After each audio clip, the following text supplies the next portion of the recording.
From the banks of the Tigard River to the hills of Taylor County, with Parker Biller and Noah Foley from the GSN studios, it's The Huddle. Welcome to episode 47 on a special interview edition of The Huddle. Today is the 13th of May, and you are watching The Huddle on the Grafton Sports Network. Thanks for being with us. I'm Parker Biller. This is Noah Foley. Foley, good to see you, man. Yes, sir. We're starting this little three-part series. We got some really good interviews lined up. We decided just to finish out our last Huddle episodes, talking to the people that we know best and the people that have influenced us and the Grafton Sports Network and our lives as well, and just being able to do that. So we think we owe that to them, and it's going to be a great one. We've got Mickey Foley on the show today. And a quick shout-out, tennis is heading to regionals. You guys are states, Yep. not regionals, I'm sorry. States tonight, and then you play tomorrow. Is that correct? Yes, sir, we do. We play Winfield down in Charleston. We're the 6th seed. It's going to be a tough match, but I think we can pull through and bring home a win for Grafton. Yeah, absolutely. Track regionals are tomorrow Yeah, as I'm well? pretty sure. John Marshall. John Marshall, Wow, yeah. That'll be a haul. that's so. a haul. Yeah, but shout out to them. We're going to do a Mountaineer Minute after the interview, and we'll talk a little bit more. But, sit back, relax, and enjoy part one of this interview series featuring Coach Mickey Foley. Today's episode is brought to you by... All right, folks, joining us now, someone very special and near and dear to everyone here at the Grafton Sports Network, Coach Foley. Coach, how are you today? Doing great. Thanks for being here, man. Not a problem. I appreciate you very much. So, obviously, you've been a big part of GSN, helping us get to where we needed to be. So we're going to talk about that later on, but right now we want to talk about you a little bit. So, Coach, you were originally from Indiana. So give me kind of your backstory as to how you got here and what made you come to Grafton, and just a little bit about you as well. I think I was in the 2nd grade. We moved here from Evansville, Indiana. So it's been a long time ago. My dad is originally from Grafton. So we just came here to be closer to his family, work and everything. So that's kind of how we ended up here. I still go back and visit. I have an uncle that lives right across the river there in Kentucky from Evansville. We visit him a couple times, here and there. And I have some cousins that live like in Indianapolis. But other than that, really don't get out there too much. That part of my life is kind of, gone away. So, I'm from Grafton is what I tell everybody now. Absolutely. And, Coach, sports has been a big part of your life, and especially football. When did you start coaching, and when did you know that's what you wanted to do? I think early on when I was a kid, I had my great uncle Wes Swisher, who he played sports here at Grafton High School. He went on to play baseball and I think football at Salem, and he went to the in between there. He went to the war, World War II, and came back. And when he finished up with his playing career, he ended up in Virginia, and he was a coach there. Coached baseball, actually coached many sports, but baseball was his main sport for many years. He was kind of my inspiration as far as what drew the interest to playing to coaching sports. So that's kind of where it started. The first time I ever coached anything, I was in college, and I helped with Special Olympics at WVU, and I really liked it. Just interacting with kids, and that's kind of where it started. I've coached track, baseball, basketball, football, You name it. Yeah. All of the above. And Coach, you also run the weightlifting programs, FCA, Driver's Ed, and you're also an advisor to FBLA. You probably do other stuff too that I don't know about. But how did you get involved in these programs here at Grafton High School, and how have they impacted you in your life? Well, the the driver's ed and the weightlifting are part of my contract as far as teaching goes. So those are the classes I teach, which is a lot of fun for me because I really enjoy the weight room. Sometimes I don't look like it, but most of the time I enjoy being down there. The science behind exercise and things like that really intrigue me. The driver's ed part, I kind of stumbled upon it. Former teacher Steve Smith passed away a few years ago, but he was our driver's ed teacher, and when he was ready to retire, he came to me and said, "Hey, you need to do this," and so I did, and I enjoy it. I think my personality kind of helps out with the kids because I don't get too excited, even though there's times where it's scary, but I try to keep things nice and calm when we're in that car. FBLA is something I picked up with Mrs. Bolyard. She asked me one time to come attend a conference, basically because she needed help tying ties. And so that's what I thought my role was just to make sure the ties were tied. But as I've spent more time with it, it's kind of evolved. I really enjoy working with the kids, seeing them compete, how excited they get when they do well. That's been a big part of, each year, coming back as a teacher. And then FCA is something that we've had off and on for a couple years, and it just, for some reason, it was hard to keep things going. And I made a conscious effort, this year that we were going to meet at least once a week when possible. And that's been great because it's not only, I think, helps the students, but it helps me as well because you get to share something and talk about something that's meaningful and, it carries a lot of weight, with you. And Coach, you're the one who inspired us to start GSN back in 2023, and we'd like to thank you for that. Did this turn into more than you could imagine? So I didn't inspire you to do anything. All right, you guys inspire people every day. The whole Powder Puff game, that was unbelievable. Watching you guys do that, seeing your passion, that made that made it important for me to make sure that you guys had an avenue to pursue this. As teachers, as educators, it is our role to make sure that kids have the opportunities that they want. And if it's our job to see that happens, we're not the people that inspire. It's you guys, and I'm just fortunate to have people like Mr. Gray to help out with you guys, and Mr. Kirkpatrick, he's been a big help to you. But that's important to me. So yeah, we're very fortunate to have you guys and be able to do what we do. So wouldn't be possible without you. So we appreciate that very much.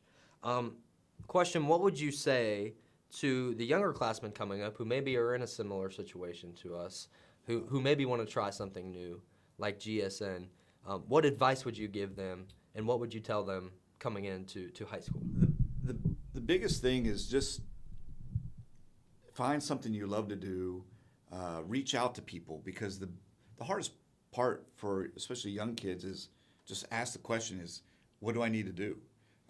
Especially kids going to school, going to college, or a career, even with sports, kids wanting to be recruited. What do you have to do to get there? What's the steps that I need to take to make this happen? And that's the biggest thing is don't be silent, speak, communicate with people, ask questions, because there's some people out here, like I have no clue on any of the stuff that you guys are doing. But I just know that you wanted to do it, and we had to find a way to make it happen. The teacher may not always have the answers, but they may have someone that does, and they can reach out. But you never accomplish anything unless you ask those questions and you put in the effort. And Coach, your son Cam, he's playing football at W&J as a quarterback. And as a dad, how proud are you of him for that? Super proud. He just finished his first year of college. The football side is secondary. He's growing up. If he never plays another down of football, it's okay with me. He's in a great spot to be able to pursue his career with the school he's at, with the people he's working with. He's got a great head coach that really looks to see his athletes succeed after college, and you can't ask for more than that. He's a great young man. I'm glad I got a chance to coach him, even though sometimes it was probably harder on him than it was for me. Practice sometimes spills over at the dinner table, which is never a good thing. And it was great while it lasted, but seeing him grow up is important. Yeah, absolutely. He's a great kid. You should be very proud of that. Finally, Coach, tell us what is next for you in your journey. What are your plans with teaching, coaching, and everything else that you got lined up? Honestly, I'm here at Grafton High School teaching, and that's where I'll be, for the near future. We do have plans at some point to move south, to warmer climates, but that's not, anytime soon. I don't plan on going anywhere teaching wise.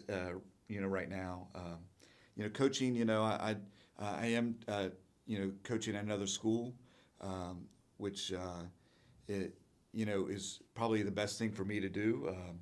I needed to have some separation and clarity with some things. I'm around some people that we share a lot of similar interest in the way we coach, the way we do things, the things we believe, our faith. So that's important to me. I enjoyed my time coaching here at Grafton. It's a long time. I think I started coaching here around 2001. I think I started coaching track here at that time. So sometimes you just need a change. God puts you where He wants you, and that's all I can say is I'm not going to make plans because the plan's already been made for me. So yeah, absolutely. You got to do what God calls you to do and what's best for you, and I'm glad that you did that. So congrats to you. You're a great mentor, a great influence. And I will say this, driver's ed, I had a lot of memories from driver's ed. He taught me how to parallel park, and there were a few times when I was when Tyler Clem was driving where I was a little scared for my life. I will say that. So thanks for getting me through that, and thanks for being a good teacher there. You should be ashamed of yourself throwing Tyler under the bus. I did throw him under the bus. I don't think he'll mind too. No, I think he understands. Tyler's a good kid. He is. But he's gotten better. Yeah, under the wheel. I hope. So, but can I say something real quick? Yeah. So one, I want to thank you guys for what you've done for the school, for the athletes, coaches, administration. I don't think people realize the time and effort that you put into this. It's not easy when you have a passion to just give it up because things get hard. You guys have done a great job. I hope there's some way that some younger students decide to pick this up and carry it again, because this is a great opportunity for not only you guys, but you put people in front of a mic that wouldn't normally do it. And public speaking is hard for some, but this gives them an opportunity to do that. And I think you both have done a great job. With this, the Mrs. Dalton's class, the Fast News with Flea. Oh yeah. I don't know what's going to happen there. We'll have to figure something out. I don't know who's next in line for that. but you guys do a great job. You guys are going to be you missed. I wish you the best of luck in the future, and I hope someday I'm hearing you guys on the radio, on TV, whatever it is, calling a game. Well, we appreciate that very much. And I think that the biggest thing that I always enjoyed was just pushing people past their limits of what they think that they could do. And whether that's putting them behind the mic or letting them do play-by-play or color, I just think I always enjoyed seeing that different aspect of people, or seeing a side of them that maybe they didn't even know that they were capable of. Yeah, and honestly, I did that softball game with you, a couple weeks ago, and it was a lot of fun, but the enjoyment really was when we're up there in that press box and the girls are down there warming up, and they see that their game is going to be, how excited they were, and I'm like, man, this is something that it's not about putting us out for other people to see. It's about those kids getting an opportunity to be publicized in this manner, and that was great, because they're all down there just warming up, and I mean, you've seen it. They were so excited that the game was being broadcast, and I'll carry that with me for a while. Yeah. It is a great feeling, no doubt. So, Coach Foley, thank you for everything. Thank you for joining us today. We really appreciate you, and we wish you the best of luck, sir. Thank you, guys. Take care. We'll take a quick break right back after this on The Huddle. When you are looking for your dream home, time is of the essence. You need an agent that has their finger on the pulse and keeps you in the know. That's why Keystone Realty Group is the most trustful realty group in North Central West Virginia, with agents that are responsive, honest, and will go the extra mile to get you the deal you want on the home you love. Keystone is your key to home ownership. Visit Keystone Realty Group, WV.com. That's Keystone Realty Group, WV.com, and broker Christina Guz for all your buying, selling, and rental needs. What a great interview that was with Coach Foley. He's one of the best, one of the greats. Yeah, dude. So big shout out to him. Fantastic human being. So, Foley, Mountaineer Minute, Mountaineer baseball. Good series against Kansas. That's really it, bro. I mean, they're ranked ninth in the country. They could still host a regional, couldn't they? I guess so. That's gonna be nuts if they do. They're gonna pack out that stadium. Kansas was ranked in the country? Top 10 in the country, and swept them. Not even got two. We got all three of them on them. Yeah. And J.J. Weatherhold, bro, he went yard last night. I did again, dude. Again, he's in contention to win Rookie of the Year. In the NL. Oh, no doubt. I mean, he's just been on a roll. Every game he's done something significant. So. Dude, his fielding, he might be. I saw a video, and he was like one of the highest rated defensive second basemen in the league already. Yeah. That's crazy. I mean, the numbers show that. I mean, he's just done a great job. So, Grafton softball tonight against East Fairmont after a loss to Brook in the second round of regionals. So they're going to play to get back in things here tonight. I'm not sure what time the first pitch is. I think it's right? 6 around there. And then Grafton baseball, they're in action at home tonight at 4:30. Got an early one here at Upton Field against Tyler Consolidated after a 5-1 win last night over Clay Battelle. That was our last GSM broadcast that we did, so ended on a high note there. Yeah, I think it was a good one, too. Yeah, absolutely. So we're talking about F1 a little bit. We went on tangents about all sorts of things, but it was a good final one, so go check that out on the Grafton Bearcats YouTube page. We did a really nice outro there for that, so check that out. Thanks for being with us today, folks. Make sure to hit that subscribe button so you don't miss our next few episodes of The Huddle, because they're going to be very, very special, and especially our last one, episode 50. We're going to film that probably over the summer, and it'll be our last one. Dude, you know where we should do it? Where? We should do it in your basement, or we should do it like outside by your pool. That's what I was thinking. That's an OG spot. It's cinematic. That was our the first time we ever interviewed someone. Second episode. Yeah, it was great. So we might do it there. I don't know. We'll see. I think it was Cage had the good idea. Maybe we should film it like in between on our graduation day, like in between the graduation practice and when the actual graduation is, because we've got like 5 hours. Yeah. We could film it like. That'd be kind of cool. I mean, last time in here, bro. In our cap and gowns. We could, bro. Dude, that'd be kind of cool. It would be kind of cool. I don't know. We'll see. But once again, thanks for being with us. We're going to be back very soon. We're filming some people and doing some interviews tomorrow, so we will be back very, very soon, a part 2 of our interview series here on the Grafton Sports Network. So until then, take care, stay safe, and God bless.